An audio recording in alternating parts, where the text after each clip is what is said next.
سچ نجات دیتا ہے، جھوٹ ہلاک کرتا ہے۔ میرے نبی تشریف لے جا رہے تھے مدینے سے باہر، تو آواز آئی یا رسول اللہ۔ آپ نے دائیں بائیں دیکھا تو کوئی نظر نہیں آیا۔ اب چلنے لگے تو پھر آواز آئی یا رسول اللہ۔ پھر آپ نے دائیں بائیں دیکھا، کوئی نظر نہیں آیا۔ پھر آواز آئی یا رسول اللہ، تو پھر آپ کی نظر پڑی، ایک ہرنی آپ کو پکار رہی تھی یا رسول اللہ۔ سبحان اللہ۔ ان کے آپ تشریف لے گئے تو وہ رسی سے بندھی ہوئی تھی چارپائی کے ساتھ۔ کہنے لگے یا رسول اللہ، میرے چھوٹے چھوٹے بچے ہیں، وہ بھوک سے مر رہے ہوں گے، آپ مجھے چھوڑ دیں، میں ان کو دودھ پلا کے واپس آ جاؤں گی۔ اللہ،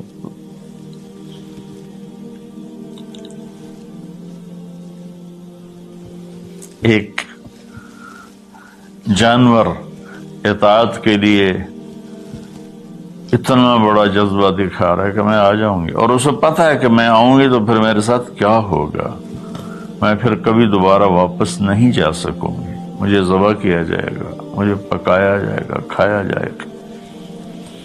آپ نے فرمایا اب تو پرائی ہے، امانت ہے، میں تجھے کیسے چھوڑ دوں، اور اگر تو واپس نہ آئی تو پھر اس کی کیا گارنٹی؟ انہوں نے کہا یا رسول اللہ، اگر میں واپس نہ آؤں تو مجھے وہ عذاب ہو جو اللہ کے نافرمان بندوں کو ہوتا ہے، مجھے وہ عذاب ہو آخرت میں جہنم کا۔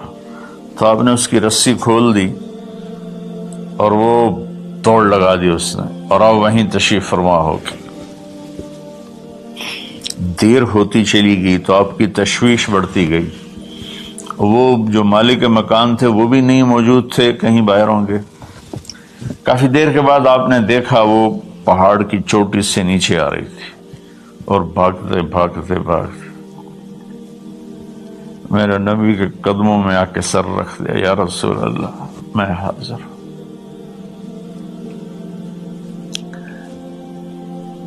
ایک جانور اپنی جان دینے کے لیے تیار ہے نبی کی وجہ سے، ہم اپنے نبی کی ایک سنت پر تیار نہیں ہیں، اپنے نفس کی وجہ سے، اپنی ایگو کی وجہ سے، ماحول معاشرے کی وجہ سے۔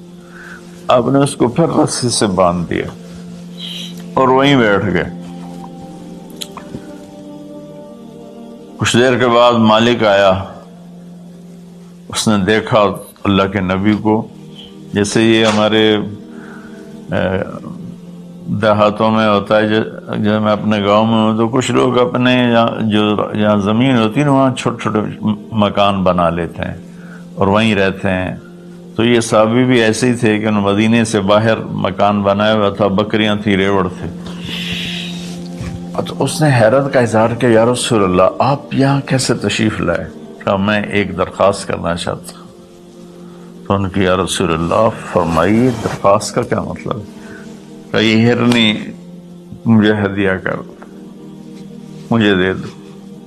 وہ حیران ہو کر کہنے لگے یا رسول اللہ آپ پر تو جان، مال، عزت، آبرو، اولاد ہر شے قربان ہے، یہ بکری کی کیا حیثیت، یہ ہرنے کی کیا حیثیت؟ آپ نے کہا بس مجھے یہی چاہیے۔ سبحان اللہ۔ تو آپ نے بکری کی ہرنے کی رسی کو کھولا، کہا الحقی باولادک باہلک، کہ ہرنی جاؤ اور اپنے بچوں سے مل جاؤ۔ اس نے ایک چھلانگ لگائی، الصدق ینجی والکذب یہلک، سچ نجات دیتا ہے، جھوٹ ہلاک کرتا ہے۔ اس نے یوں آپ کے سامنے رکوع کیا اور سجدے میں جیسے جاتے ہیں سر زمین تک اس نے رکھا، پھر یوں اٹھایا اور آگے کو چل پڑی۔ پھر تھوڑی دور گئی، پھر پیچھے مڑ کے آپ کو دیکھا، پھر آپ کے سامنے یوں سر جھکا، پھر یوں سر اوپر کیا، پھر چلی، پھر تھوڑی دیر کے بعد رک کر پیچھے مڑ کے آپ کو ایسے سجدہ شکر جیسے کہتے ہیں۔ جب تک وہ اللہ کے نبی کی آنکھوں سے غائب نہیں ہوئی، وہ اس طرح کرتے کرتے کرتے پہاڑوں میں غائب ہو گئی۔ ایک ہرنی اگر اتنا ایمان رکھتی ہے، نہ جاتی واپس، تو کون ڈھونڈتا اسے؟ لیکن اس نے اپنی جان کا سودا کیا نبی کے بول پر اور سچائی دکھائی، تو اللہ نے سچائی کو کامیابی بنا کے دکھا دیا۔ الصدق ینجی والکذب یہلک، میرے نبی کا فرمان ہے سچ نجات دیتا ہے، جھوٹ ہلاک کرتا ہے۔